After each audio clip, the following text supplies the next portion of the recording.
السلام علیکم، میں ہوں میاں عرفان خالد، ڈسٹرکٹ راجن پور سے۔ یہ جی ہمیں یوٹیوبرز کی ہر بات کے اوپر بھی منوان عمل کرنا شروع نہیں کر دینا چاہیے۔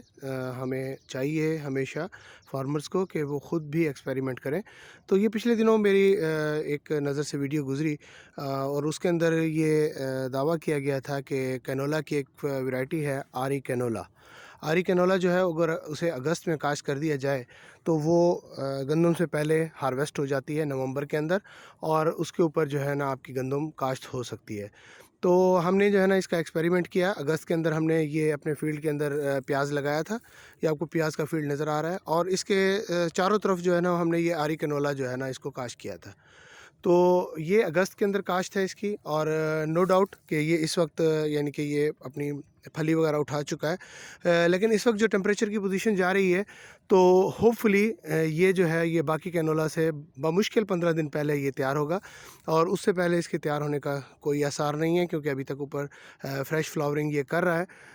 تو اس کی فروٹنگ تو بہرحال بہتر ہے ایز کمپیئر ٹو ٹائملی جو آپ کینولا اس وقت کاشت کر رہے ہیں اس کی نسبت۔ تو لیکن یہ ہرگز نہیں ہے کہ ہم اس کینولا کے اوپر جو ہے وہ گندم کاشت کر سکتے ہیں۔ تو اس کے اوپر بالکل گندم نہیں کاشت ہو سکتی، تو اس لیے میری ریکویسٹ ہے تمام فارمر سے، تو بغیر سوچے سمجھے کسی بھی یوٹیوب کی ویڈیو کو دیکھ کر اور اس کے اوپر کوئی ایک دم سے بہت بڑے پیمانے پر اپلائی نہ کر لیا کریں۔